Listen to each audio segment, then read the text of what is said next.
All right, I'd like to welcome everybody to the February meeting of the Parks and Recreation Commission. At this time, we'll call the meeting to order.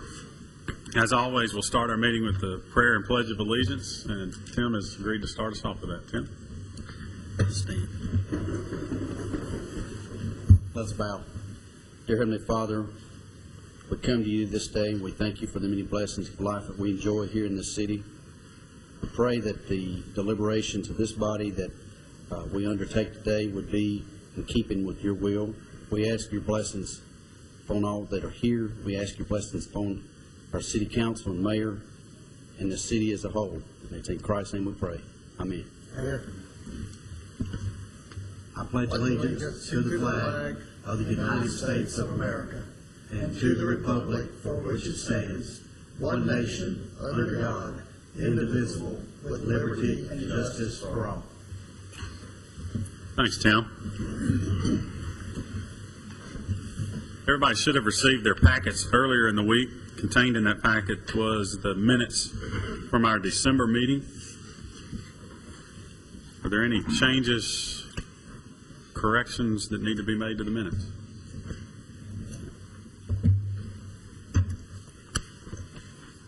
Are there any objections to the minutes? All right, so is it consensus of this body that the minutes are good? Looks good. Thank you. We'll move now to new business. First item on the agenda is an update on SportsCom and the indoor-outdoor pool renovations, and I believe Lyle is going to give us an update on that.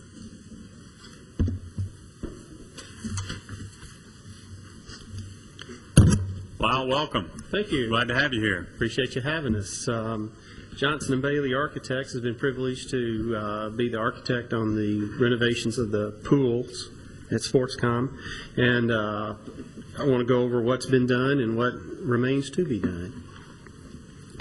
You should have a project schedule in front of you. The first bullet was October 12th, where we established the scope of work. We met with the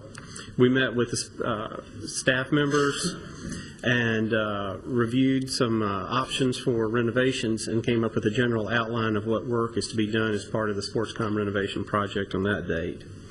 Then coming down to October 21st, we took the results of that meeting and presented them to the city manager and brought other city staff members on for review of the scope of work and reviewed project budget and got their approval to proceed on. The next bullet here is November 5th, where we entered into a contract with the architect in the city of Murfreesboro. Next meeting was on November the 10th. We met with the pool consultant and we went out to the site and again further defined the various options. There was a lot of detailed questions that were resolved at that time about filtration systems, play equipment, and layout of the pool. It also gave the pool consultant to understand how the facility operated and how the maintenance was performed at the pool. Let's see here. From there we go down here to December. We had a meeting to modify the shade structures. There's a shade structure as part of this project it's similar to Picnic Pavilion, and we further detailed the design of that and broke it into two separate structures so that in the event that two birthday parties for the children occur, that we could have them far enough apart to be separate for that, but then close enough together that if it was a larger assembly, that a speaker could stand in the middle and speak to both of these two pavilions. Then the next bullet is on December 28th, 3 days after Christmas. We finished our plans and distributed them to the various bidders for pricing. Further on January 5th, we had a pre-bid conference where we met with the bidders, kind of went over the plans and talked about details of how the project is being bid. We did a bid opening on January 19th, with Sane Construction being the low bidder.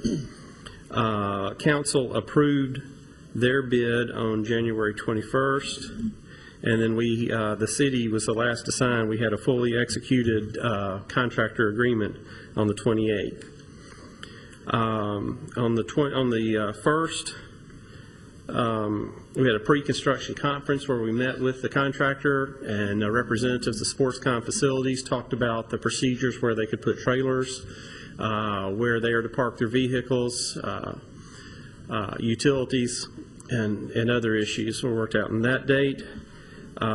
Construction start is February 2nd. The contract documents have a set number of days to complete the work based upon the start date. And since we were able to achieve a start date of February 2nd, the outdoor pool should be completed on May 26th and the indoor pool on August 24th. We were working very hard to expedite things up to this point, to get started as soon as possible, and we will be on top of the contractor on a regular basis to keep the project on schedule. This is, I'm sure you're quite aware, this is an extremely aggressive construction schedule. There is liquidated damages if the contractor is not completed on time. But further, be aware that there is a provision that's provided in the specifications that allows a time extension due to unusual weather delays. Now, we know it rains in Middle Tennessee, and we know it gets cold in Middle Tennessee, so the specifications have a number of days per month that you can expect not to work due to inclement weather. And that doesn't count. It has to go beyond the normal inclement weather for them to get a time extension. This is a process originally developed by the state for their projects, and it's a very fair system, and we have that on this. So if you could bring good weather, that would help expedite things. So we'd appreciate that. You got that covered, right, Chris? We got good snow. And I'm glad. Any questions? Anybody have any questions for Lyle? Yes, Mr. Chairman. Back to the shade structures. Yes. Are you planning, is that going to be like a retractable system, or I don't recall any discussion about that when we had the prior update. Could you kind of... Okay. When the original drawings were prepared, we had something in mind very similar to the picnic pavilion that's at SportsCom over, okay. And that didn't provide the flexibility that we wanted, nor did it provide really the aesthetics we want in the pool. It's a very festive area, lots of bright colors, slides, lots of verticality. And what we ended up going with is it's actually a prefab, and it's really a gazebo. It's an octagonal structure, and it's got a raised central portion in there. And again, it provides the economy of being a prefab type structure, and it provides the flexibility of being two smaller structures instead of one big structure. Then in addition, Mr. Tips, there are retractable, what we call funbrellas, much like we've got a couple out there now. As you drive by the pool, they're blue and white. You can see them. Mm-hmm. They're big. There's additional funbrellas put in this project that will be retractable. But these are two fixed shelters.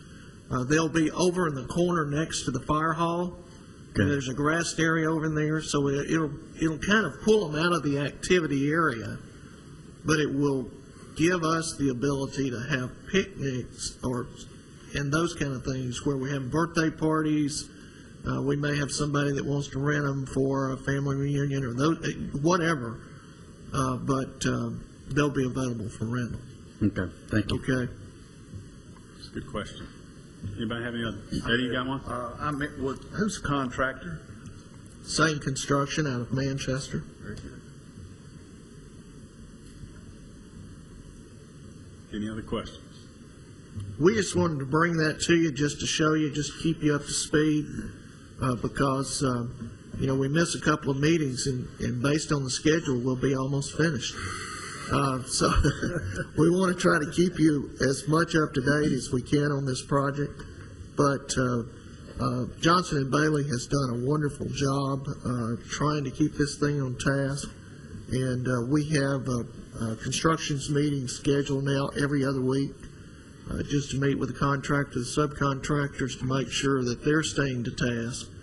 Then, like you said, there's milestones put in, and there's some pretty severe penalties. And it has to be pretty out of the ordinary in weather for it to be counted as a weather day. So they're already on site. They're setting up. They're starting their work to make that renovation from the pool to a water park. And as soon as they finish, of course, we've indicated to the commission and to the council that we would not close the indoor pool until the outdoor pool is open, and then we will wait until the indoor pool is complete before considering closing the outdoor pool. So our citizens will have a pool during that process. Okay.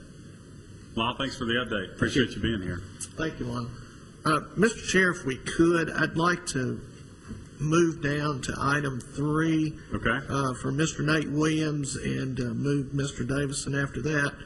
We have the pool contractor that is coming in today, and Mr. Lynch and Mr. Williams will need to meet him at 1 o'clock, so we're going to try to get him out here soon. All right, Nate, you're up. I appreciate it. Shouldn't take too much of your time. We're excited. Ever since the end of the summer, we started revamping the water exercise program at Patterson Park. New instructors, new types of classes, everything has just been completely revamped. We consider it kind of a hidden treasure over there as far as what we offer in those classes. Now we want to get the word out about it. What we would like to do is give out these flyers. I think you might have a copy in your packet of it. What this does, it talks about the benefits of water exercise. It explains our schedule at both facilities at Patterson Park and Sportscom.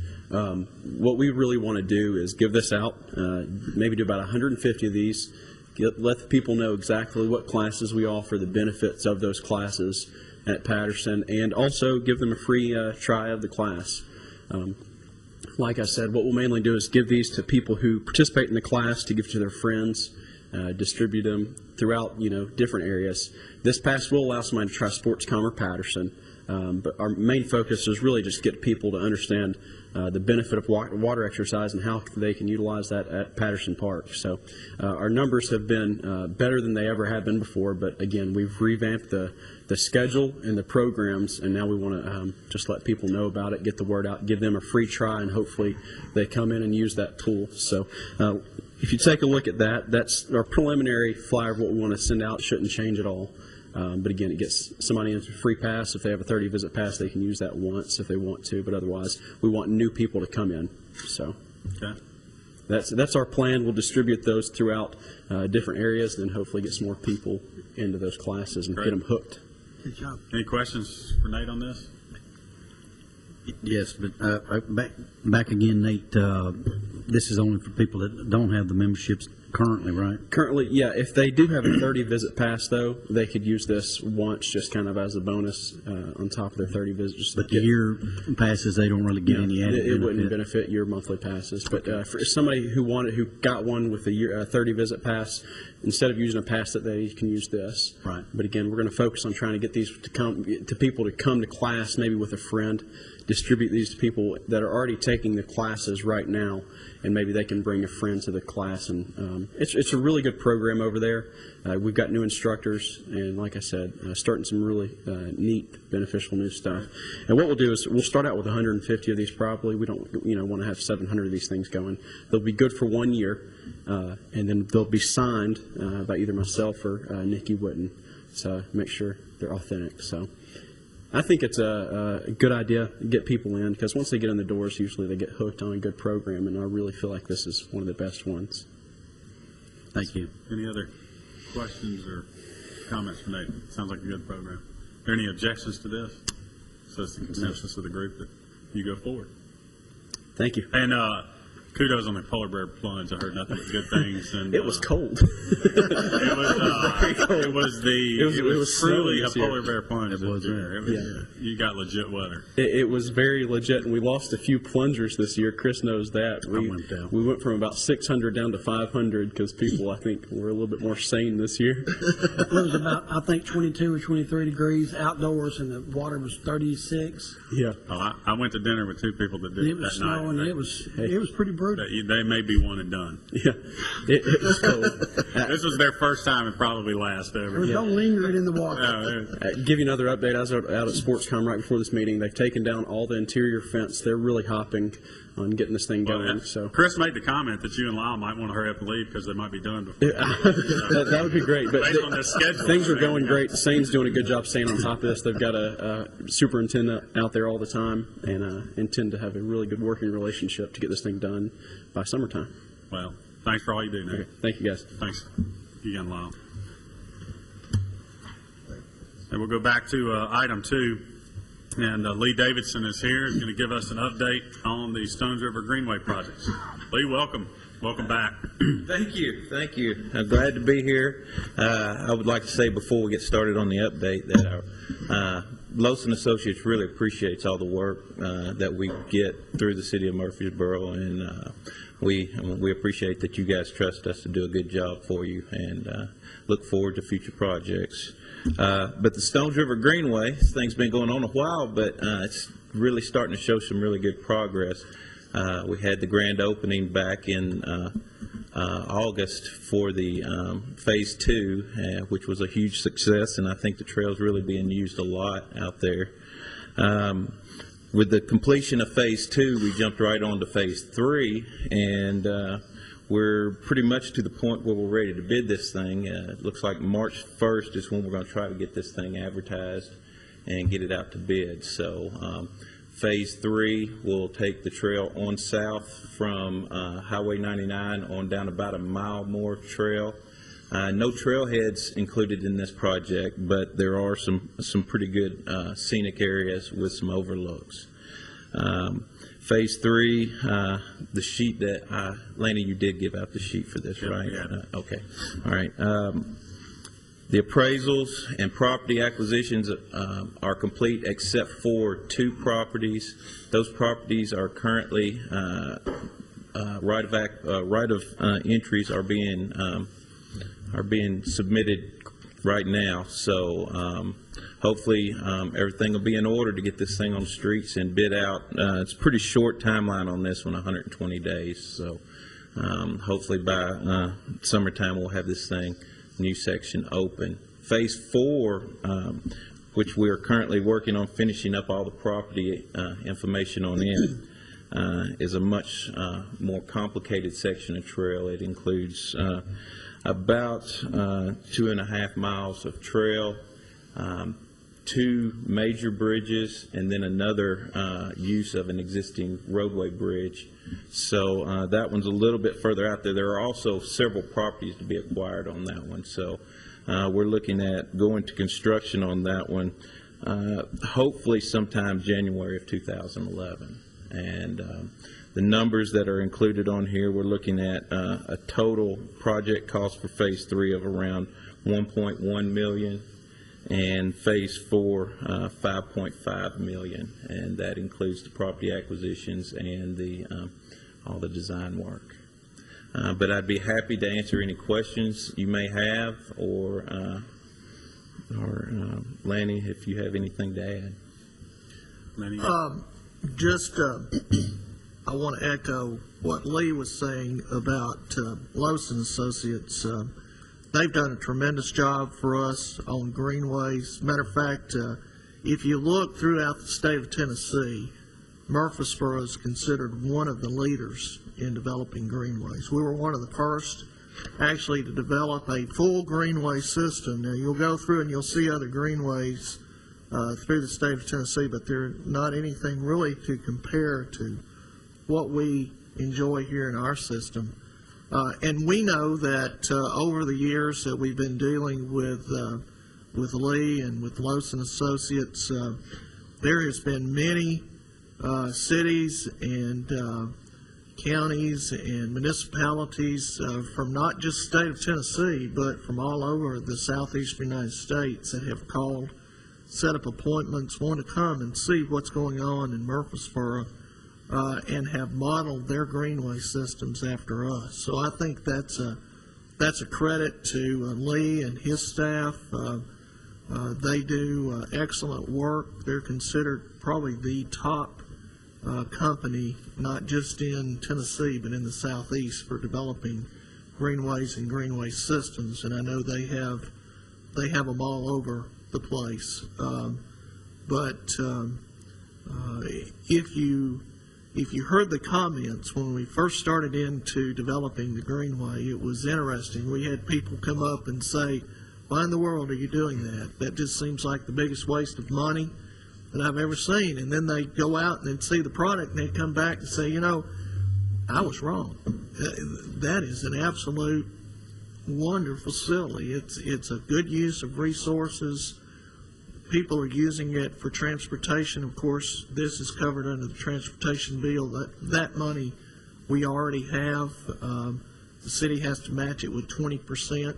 So it's a good bargain, I guess you would say, for the city. But it provides a lot of recreational activity application in terms of venues, but it also provides transportation corridors and those kind of things for people. And there are people that use it every day to get to work. It covers, that particular activity covers all ages and all ranges. It's very popular among our citizens. It does. And if you think about things like the Child Advocacy Center, they have their duck race, but they use the bridge over the Stones River to dump the ducks. And, and there's a lot of things that happen now because of the Greenway. And we've really kind of uncovered the river and brought that resource back. And that river is very significant to the history of this city and to this county. That's a great asset. I got a question. Sure. Explain, when you're talking about the estimated property cost, that's what you're estimating the acquisition cost to be of the real estate that... Phase 3 has true appraisals done. Those appraisals have been completed, so those numbers are correct. Phase 4 is basically what we've determined the property values would be according to the past appraisals. So that, I guess the question in phase 4, the second line item, estimated property cost, is what you have calculated the cost to be to acquire the property. We worked along with Tim Jackson, who has handled all the appraisals in the past projects, and came up with some numbers that we feel are pretty close to where they should be. And these are based on numbers that have been developed in the last 12 months or last 36 months? Several of them are from the last 12 months. Okay. Because I think we all know we've seen some significant declines in values. And it's amazing how much the value of property in Murfreesboro has gone up over the years. I mean, it's really remarkable how high some of these properties appraise at. Yes. Well, and if you look at phase 4 too, there's so many properties. Lee, do you recall how many? Well, actually, that was a typo. There's 12 properties have been completed for the acquisitions. There is 42 properties total, and that 17 remaining, that's the 17 that I should get this week. There's additional ones on top of that. So actually, there's 42 properties. The city owns 2 of those, I believe. Right. There's 30 to complete? Yes. And 2 of those that still need to be completed are the city-owned properties. So. Because when you get into phase 4, Mr. Tips, what you do is you get into the back of those subdivisions. Yes. It's There's a little South smaller. Ridge, and so you're taking a piece off of each one of those parcels as you go down. And once you pass the bridge, the low water bridge that did come into the back of South Ridge, right there. I don't know if you're familiar with that or not. It's right. It's just about a quarter of a mile down from where the river forks. From where the Barfield Baptist Church in that vicinity over there? It's very close to that vicinity. Then you start getting into multiple parcels. Actually, 42 of them in that phase. Okay. Was a couple of them entire parcels with a house on them? There is a couple that would be entire takes. Yeah, that's what is recommended. Right. And then also, the other thing that we want to mention is, of course, the city is expanding what is now Barfield Crescent and Kimbrough and turning that into Veterans Parkway, and that eventually goes from 231 to 840, and they're doing it in different phases. A part of the development of this greenway depends on that new development where Barfield reaches Kimbrough and there's a new bridge put in.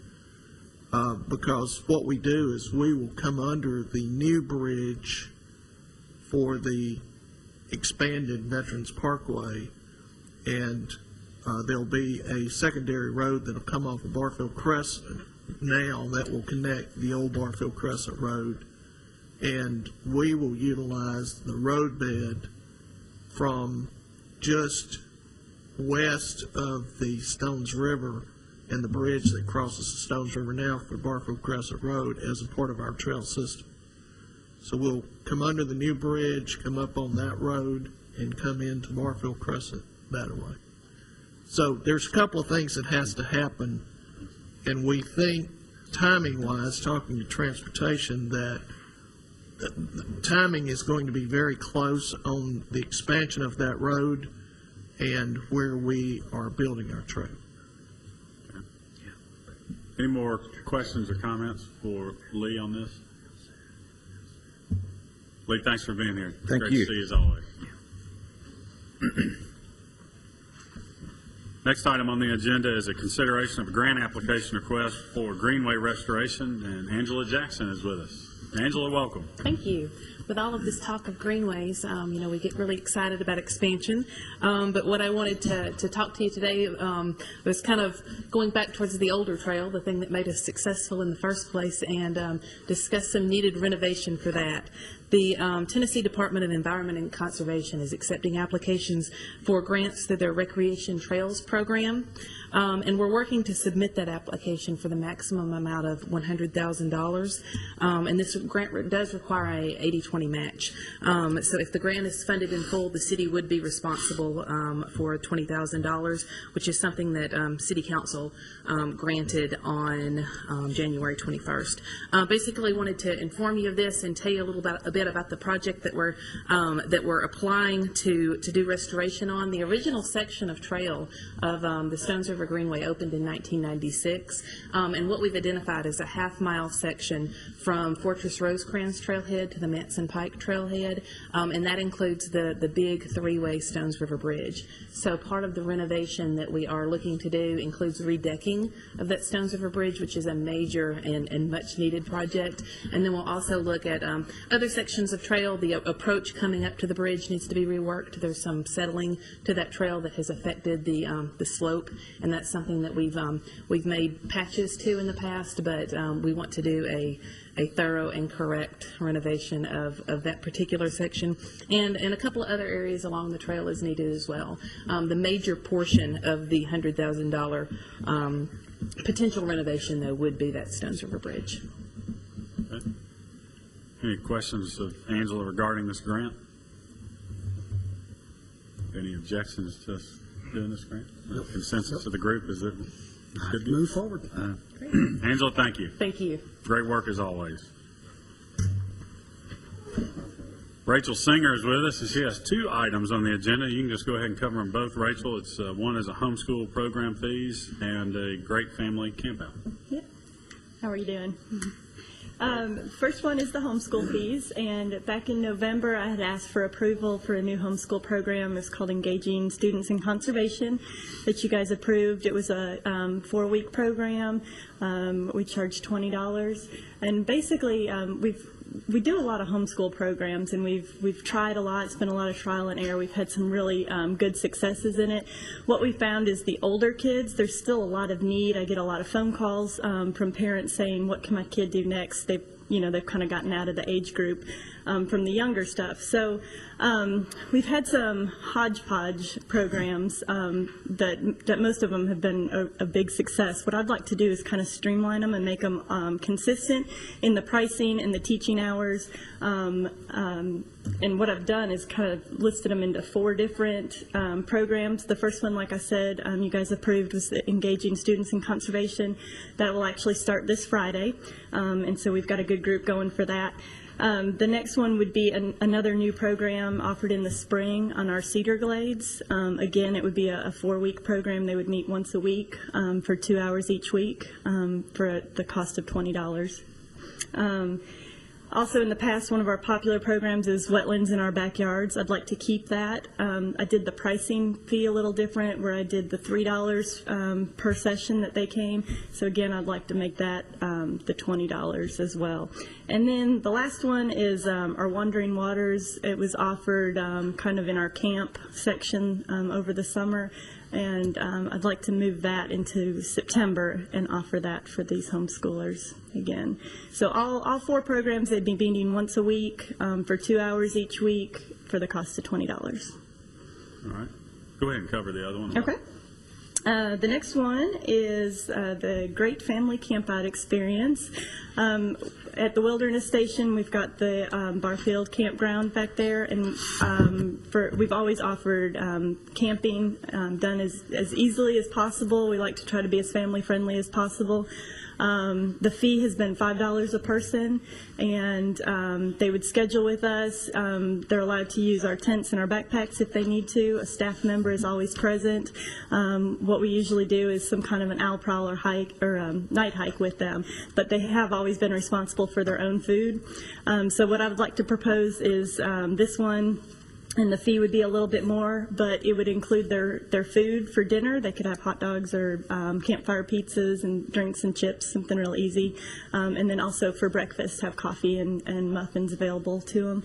Also, we would offer more activities, more family-friendly activities, lots of children's games, maybe some crafts, have some music going around the campfire. So just kind of step it up a notch and really promote some family bonding time in the great outdoors. So the fee for that would be $8 for adults and $4 for children.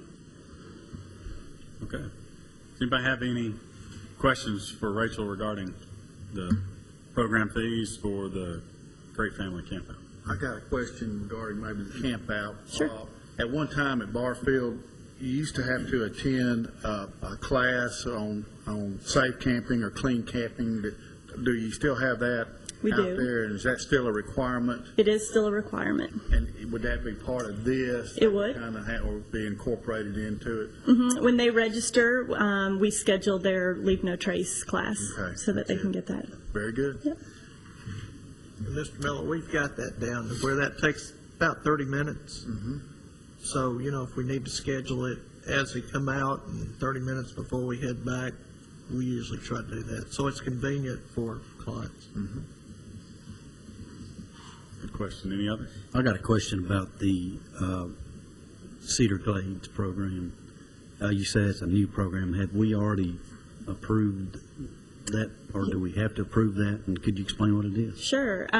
You haven't approved it yet. What I would like to do is out at Barfield, there's several small pockets of Cedar Glades, and since that's such a big portion of what makes up Middle Tennessee, I think it's really important that we get the word out that they're not just kind of vast dumplands, which they're still used quite a bit. So basically, it would just be a lot of out in the field, looking at what makes up a Cedar Glade and the benefits of them. Thank you. Good questions. Any others?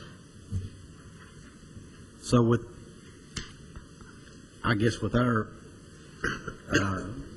acceptance or lack of objections, we're approving her to do the Cedar Glades program as well as the price fee. As well as the fees and The everything that's been presented. The other 3 were already approved. Yes. Right. Okay. And Mr. Chair, members of the commission, what will happen now is with your acceptance of this, I will take this to another step and put it on the city council's agenda for their approval in terms of the pricing. Okay. Okay? Are there any objections to it? No objections. Consensus, we move forward. Thank you. Rachel, thanks. Thank Great you. work. Appreciate you being here. Lanny has our last two items on the agenda. The first one is discussion of the strategic planning process for 2010 through 2015. And then finally, the Parks and Recreation Annual Report 2009. Lanny, it's all yours.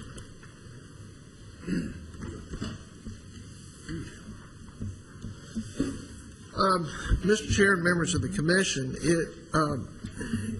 one of the things that we are undertaking, and actually started last year, if you remember, we had a survey online, and it was the 5-year customer service satisfaction survey, and it asked a lot of questions, and it's included in your annual report that we will talk about next.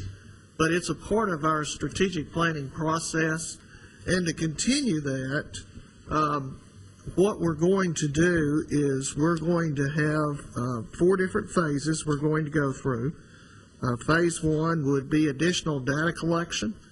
We're going to set up at least four meetings with the public. We plan to do those in elementary schools. We want to do that in the month of the end, basically, of February, the end of this month.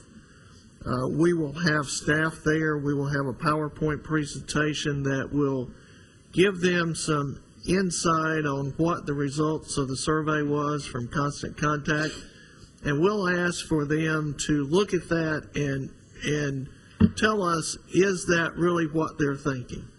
We'll have staff. We're going to have breakout sessions where people will be able to talk to staff about either athletic programs or recreational programs, whether that be outdoor, indoor, etc.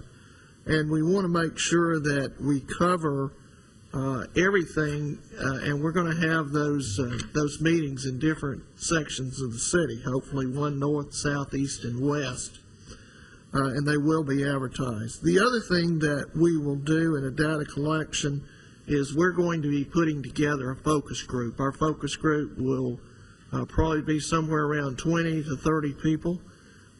If you have people that you would like to see serve on that focus group, call me, and we'll see if we can get their name on there. But what we'd like to have is people that are on the focus group that represent larger entities. For example, maybe the president of a baseball league,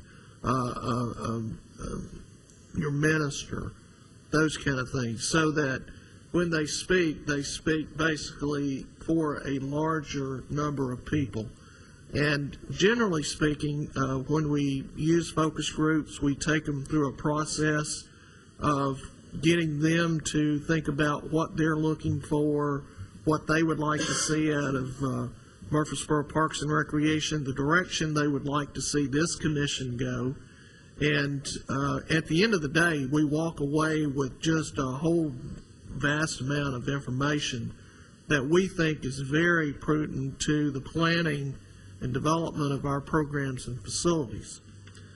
After we have gathered all of that data, we will go into what we call Phase 2, which we will try to tackle in the month of March, where we'll be analyzing the data and putting a draft plan together.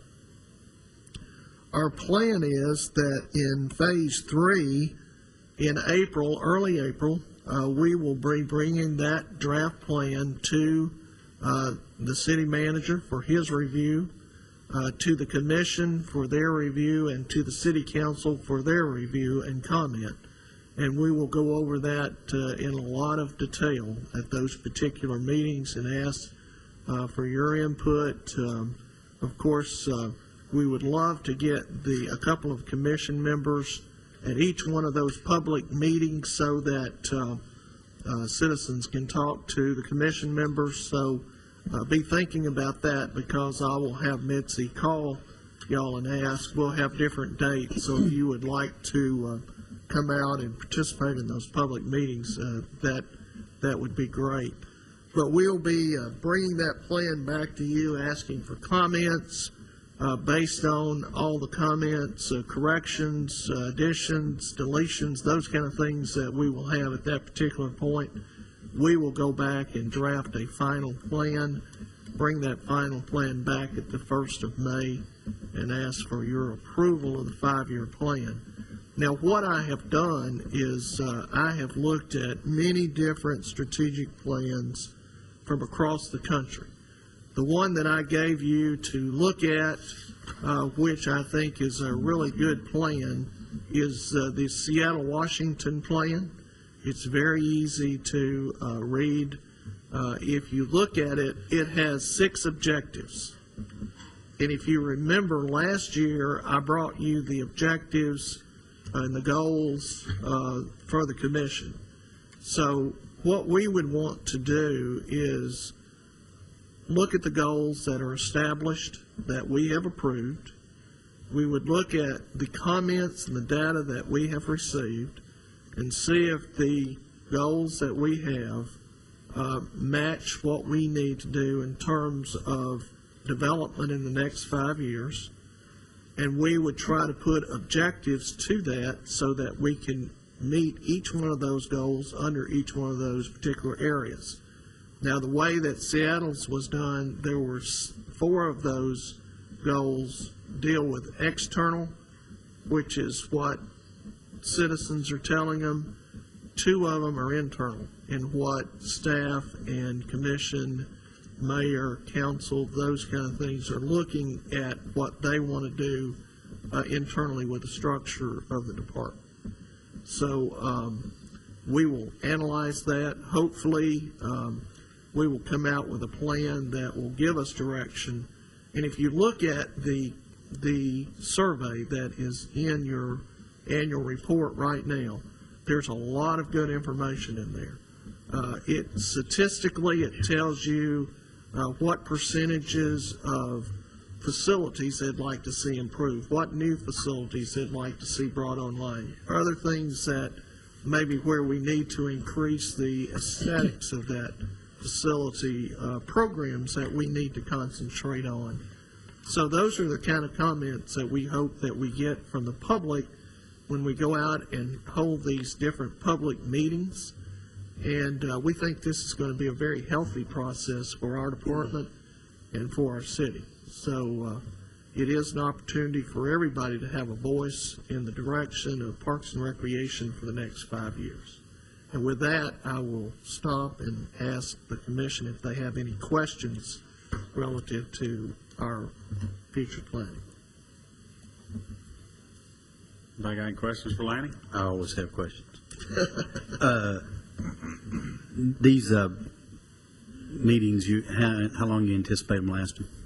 Usually they're about 2 hours. 2 hours. Mm-hmm. Somewhere. It depends on the dynamics and how many people show up. You know, sometimes they'll turn out to be 3 if we get a lot of discussion going, those kind of things. The focus groups generally run 3 to 4 hours. So we take about a half a day on a focus group. Do you want commission members, and I guess you don't want them involved in focus group discussions, but they can come to the focus groups, but it would be better just to hear the dynamics that's going on in focus groups and leaving that more to citizens. But, you know, commission is appointed to represent and supposed to bring back here as part of your responsibility direction from the citizens. So to get involved in this and hear what our citizens are telling us they want in Parks and Recreation facilities, programs, those kind of things, I think is vital to where we head in the future. Thank you. Any other questions, comments?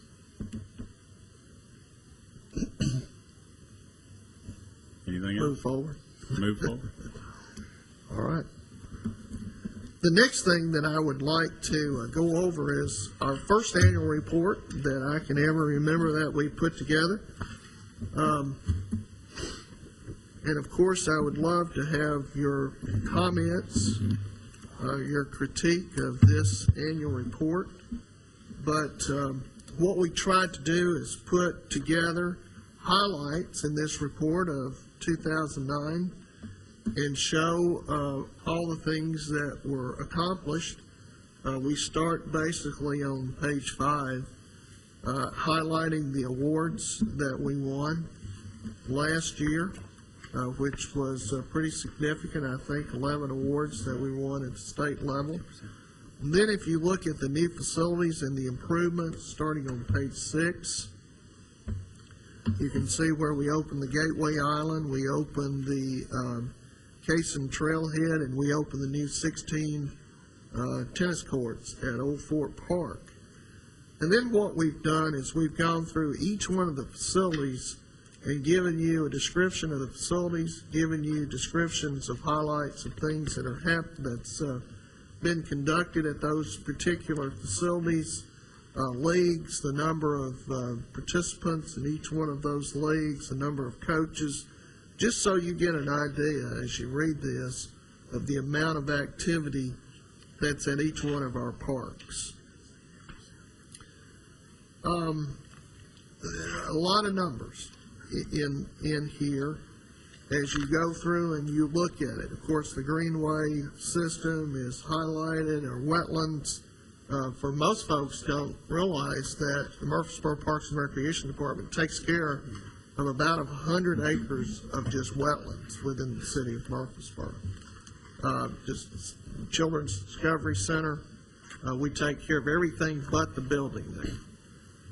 You go to Oakland's, we take care of everything but the mansion. That's considered a wetlands. You go to Red Mile Road, we take care of the Black Fox Spring and the Nickajack Trace, which is 45 acres on the right side of the road. So there's significant wetlands. Also, we have included in here a chart that shows our 25 different recreational areas, and also what is available, whether that's baseball, softball fields, or basketball, camping, those kind of things. You'd find that on page 13.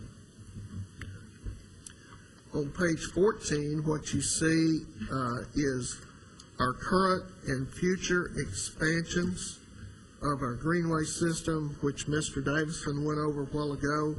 And also, one of the things he didn't mention was our North Greenway, and we are moving on that. That's going to be 3.25 miles, I think, there, and that's going to be equestrian and pedestrian trails.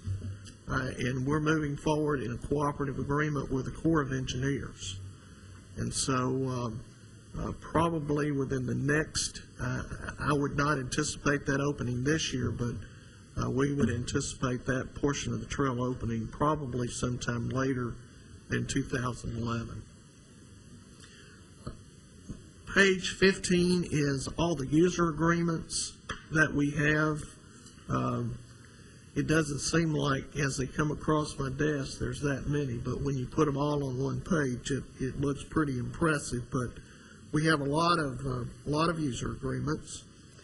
Page 16, 17, 18, and 19 are all the results from the 5-year customer service satisfaction that we did last year.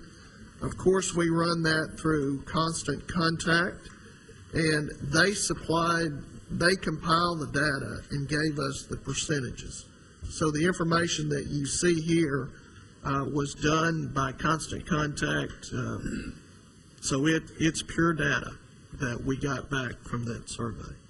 And there's some interesting things. I know that we're working on a water park right now, but if you look down at question number 9 on page 17, it says, how would you rate the importance of adding each of the following to our Parks and Recreation system? The very first thing we've got on there is a water park. It says 8% says not important, 12% says somewhat important, 24% says important, and 52% says very important. So if you look at important and very important, generally when you look at these statistics, what that says is 76% of the people that responded out of almost 1,500 people within the city, and if you look at the demographics, it's pretty equal through the north to the south. That's a significant number of citizens saying that they would like to see that facility. So those are the kind of results that you can look at as you look at this survey. Starting on page 20, we highlight the different programs, everything from our special events to our general programs to our senior programs, all the way down to the camps through page 23. When you get to page 24, we start talking about our pavilion rentals. You see that we had 960 pavilion rentals last year. Pavilion rentals go from April through October is when we schedule those. Now, whenever the first day is of the first of the year, whether we come back on the second or the third, I can tell you in our office, that's where we schedule those, the phone rings for about 2 weeks of people wanting to get that particular date or that weekend because they always have their family reunion or they have that birthday party planned or something. And so the staff is really busy that first 2 weeks in January just taking shelter reservations. Of course, 960 is a pretty significant number. And one of the other things you've got to think that as a service, what we do for our citizens is when they book that, our maintenance staff goes out and prepares that shelter. They clean the shelter, empty the garbage cans, make sure the lights are working, the restrooms are clean, everything's done prior to that shelter rental. So they essentially did that 960 times last year. Okay? You can see the revenues. Of course, Barfield is it has the most shelters for rental. We have 6 out there that we rent, and we have 4 that are free. But you can see that. You see the information from Spring Fling. On page 25, just want to point out that Sportscom had 130,900 visitors last year, and Patterson had 150,560 visitors last year.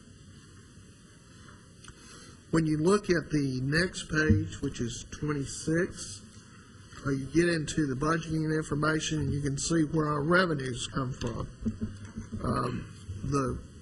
Everything that you see except from the transfer of the general fund, which is what the council approves to balance our budget, the rest of it comes from either user fees or grants or those kind of things. It takes about, our budget's made up about 30% of revenues.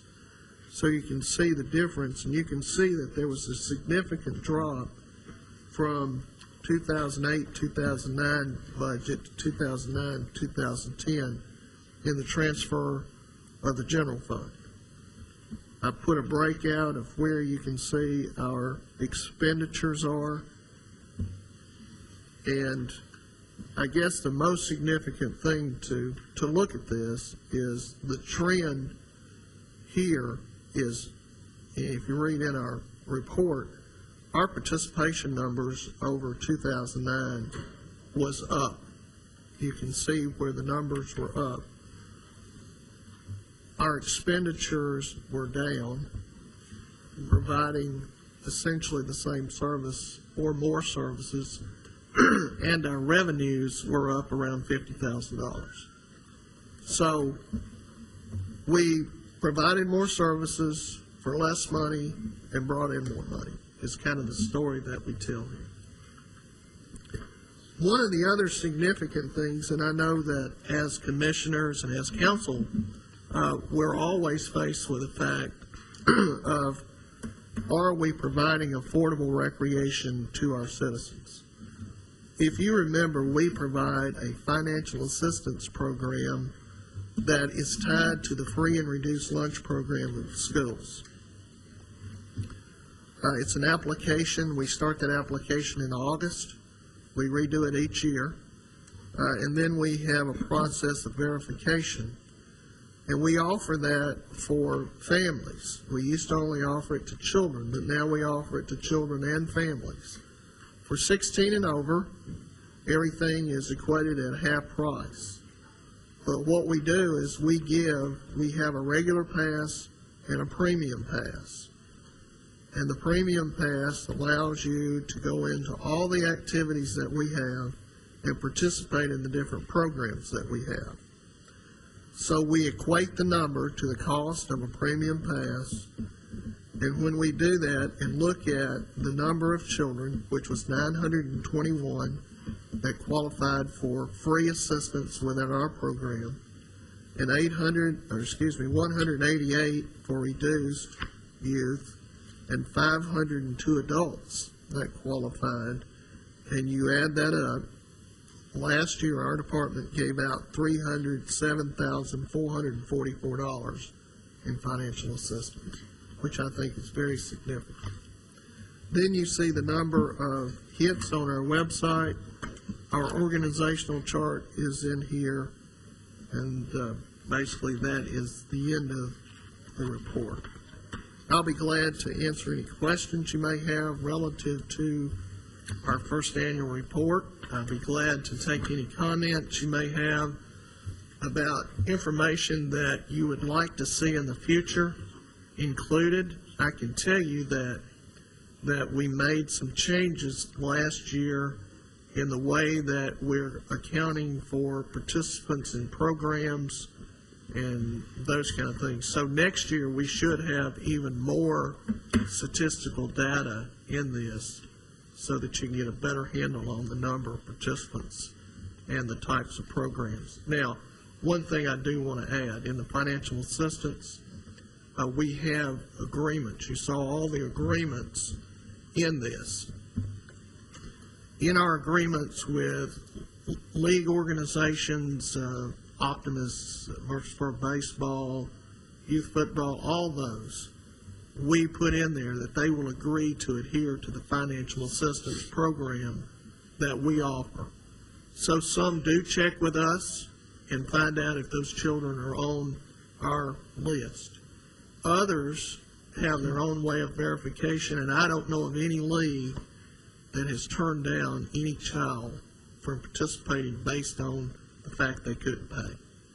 So there's probably more financial assistance that has been given to children and families that's not listed in here just by the generosity of the organizations that provide additional services.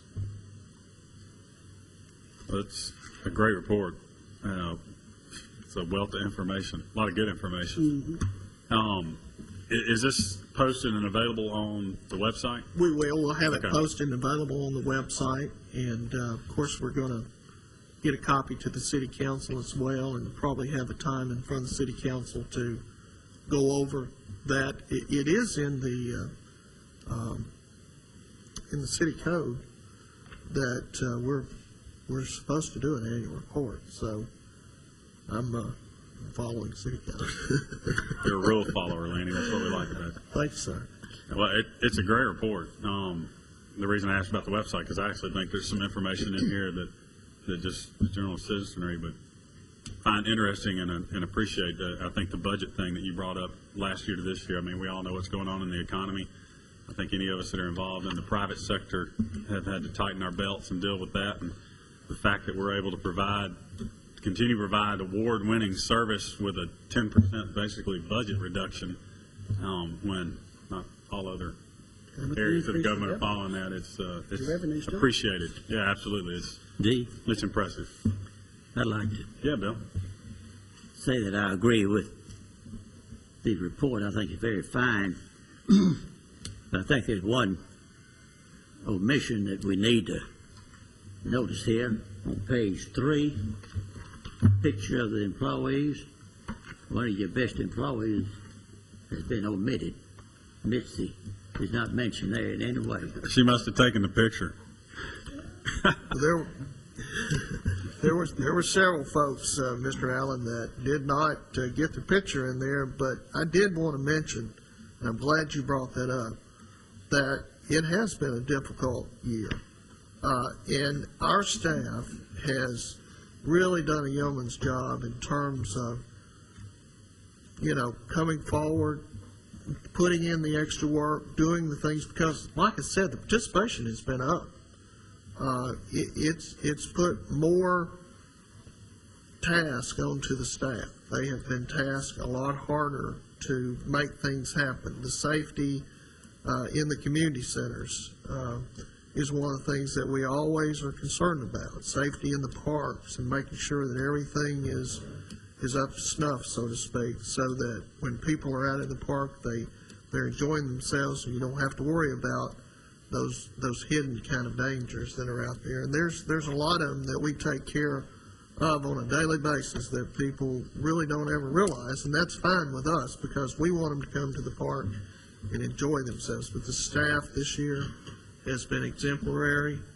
I want to make mention too that Miss Becky Johnson, who took Jenny's place, I tasked her with putting this report together, and we've spent many hours doing that. But Becky carried the load on a lot of this, so kudos to Becky on the report. Well, it's a fantastic report. I think there's a lot of great information in it, and to kind of piggyback on Bill's comments and with the staff that's here. I mean, we've said it once, we've said it 1,000 times, and it isn't hollow words. I mean, our department is what it is because of you guys, the whole staff. I mean, it's not different than any other company. The company's only as good as the folks that work in it. And so you guys are the department. You're the reason we win the awards, and it is greatly appreciated. There's a consensus on that. You got a consensus on that. Thank you. Was there any other business to come before the commission? Did we adjourn? Motion and a second. We got it. All right. We stand adjourned. Thank you, gentlemen.